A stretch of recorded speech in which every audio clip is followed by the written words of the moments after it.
Hello, welcome to Lemon Studios, where we talk anything and everything entertainment. I'm, of course, alone himself, Zeke Lamone, and this is my review and thoughts on the finale of Obi-Wan Kenobi Part 6.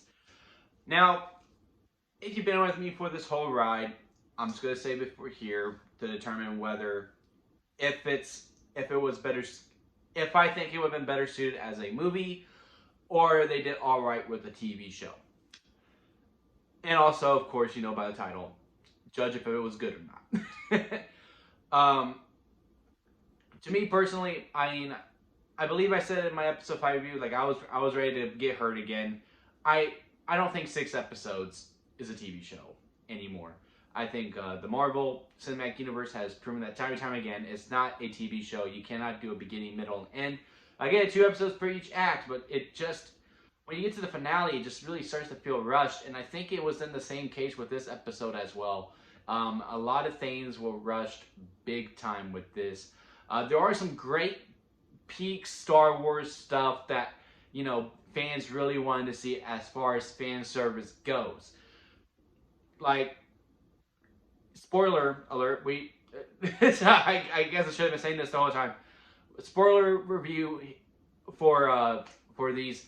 So spoiler, we finally see Qui-Gon, and it's at the end. Obi-Wan finally says hello there. Vader and Obi-Wan have their fight, and it's at their greatness and all that stuff.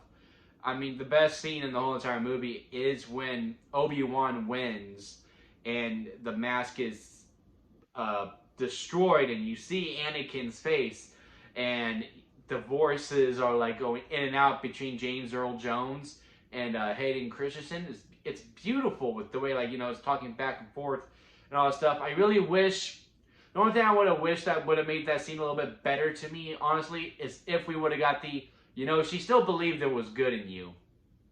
Instead of I don't believe you're fully dead. He just accepted, I guess he's gone, and then just walked out. And this is where, the frustrations of this episode are, because, it's really in 2 different parts.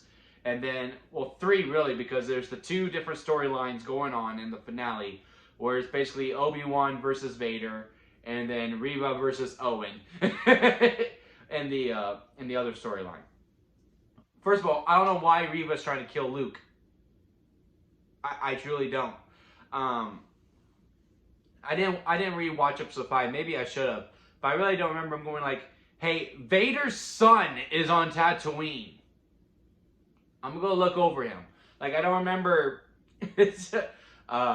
Leia's father saying that. I don't remember saying that. Unless that was legit says yeah, Vader's son's on Tatooine, I'm gonna go watch over him. Okay, then yeah, okay, sure. She might want to go kill him because she doesn't want that spawn, to be living around. Fine, whatever. But it was just I don't know why she was going to Tatooine. I truly don't. And I really thought hey, they would just save that for season 2, because it really looks like we're going to get a season 2 now. And I do think season 2 would do better than season 1. Hopefully they do more episodes. But yeah, I was okay, I don't know how she just was all right, let me just go kill this mofo right now. And when did Obi-Wan get all of his strength back? They were slowly building it up throughout, but it was just it's the finale time, he has to fight Vader. Now he's fully at strength, as opposed to, let's say, if we would have done 10 weeks worth of this, and this was episode 10, and then we actually had more time to be able to build up this, he can get to that strength. Okay, cool. But it just really felt from out of nowhere, oh yeah, he's strong again. Although, when he does the pose, it's really cool.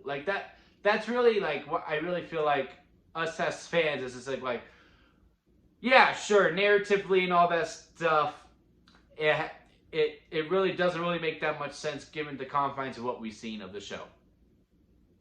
But it was fucking awesome. Who cares? It's one of those things, and I think I'm in that camp, and maybe I'm part of the problem. But if you really think about it, there's issues to that. And also, the Grand Inquisitor was up there chilling, all right, he said he's got to go fight him alone. Alright, Obi-Wan left. What? The ship's just gone. I'm just what is happening? And then, the whole chase sequence with Reva and all that stuff, it was fine. It didn't need to be there. It didn't need to be there. This was Leia's season, and then Luke just mixed in at the end out of nowhere. And I just wasn't a huge fan of that part. Although it was a nice scene when she was like, "Have I become him?" And like, you know, they were doing the memory, and she even had the hood on, and like the light was reflecting off of her. She had the red, he had the blue, and they were doing the flashbacks. That was cool and all. I was just, you know, I was over it. And you know, it just goes to show you, like, when you don't have any focus on Luke whatsoever, and all of a sudden, oh yeah, it's all Luke. Well, not all Luke, but you get it. So anyway, they both finish those up, and then it's just kind of wrapping up, just closing ties. You gotta get the Emperor in there, and then like Vader's automatically all patched up and all of that. He's completely fine, but we know he's gonna be okay. So yeah, that one I didn't really need to explain. We knew he was gonna make it out. But yeah, and then, you know, yeah, we see Palpatine. It was just like, all right, cool. And they're like, okay, yeah, no, I don't care for Obi-Wan at all. Again, setting up season 2. I would like season 2 to be more about Maul, but hey, it is what it is. Then, you know, he goes the other one, be like, all right, it's the last time we can see each other. I'm just returning your droid. Don't ask for help unless you really need me. Wink, wink, you know what I mean? And then he cleans up his cave, and he's gonna really let Luke be alone, but he has to give him a toy because, again, we see that in episode 4. So Owen's like, you know what, fine, fuck it. You want to meet him? All right, go talk to him. And we get the hello there. You know, I was like, all right, okay. And then we see Qui-Gon. He goes, all right, much to do. You just weren't ready to see me. I was always here. You just weren't there yet. All right, we got work to do. Let's go. Fade to Black, directed by Deborah Chow. So yeah, first question: should this have been a movie? Yes. This should have been a movie. You could have got through all that stuff within a good hour and a half to 2 hours, as opposed to the 6 hours where a lot of stuff, at the end of the day, really didn't need to be there. Truly. There's some stuff from, you know, just episode 2, and I actually really like episode 2. And that, like, okay, yeah, that was just kind of a side quest. And then, what was it, episode 4? Yeah, also episode 4 was just basically a side quest. Hell, even episode 3 part of it was a side quest. Like, you just extended a lot of things that didn't need to be extended, when it should have just been a regaining of strength of Obi-Wan and all this stuff, building and focusing on just Vader and Obi-Wan. Sure.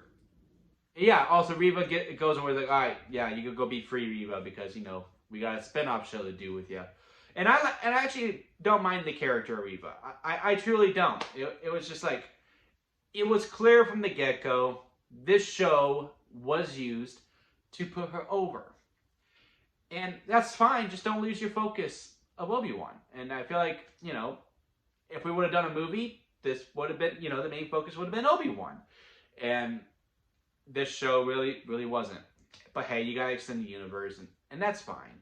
I just really wish we would have had just an Inquisitor show with Reva being the main character of that, and then we can explore her, as opposed to her being in a show that, you know, a lot of us fans were just like really excited, like, yeah, Obi-Wan and Vader, enough said. But then we had to throw her into it. But yeah, that's just my thoughts on that manner. I mean, it's really not that big of a deal, but it is what it is. Should have been a movie. It should have been a movie, because it was really rushed in the ending. I'm disappointed again, but I also expected it to. I always expected it to be disappointing. Hopefully, season 2 we get more episodes. It's longer. Now that Reva is part of the story, we can really, like, you know, try to really figure out what she is, and like really toying her more with it. I'm also just tired of the trope of, all right, we're gonna introduce someone as a bad guy only to turn them good. Like, you know, just keep them bad.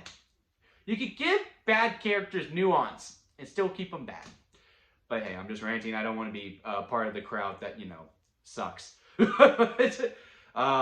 So yeah, have you seen episode 6? Comment below and let me know. I'm pretty sure you have if you're watching this, if you made it this far. If you like this video, give it a thumbs up. And if you like me, hit that subscribe button, as I'm trying to grow into my YouTube career. And that'll be it from me, guys. And I'll see you here next time at Lemon Studios.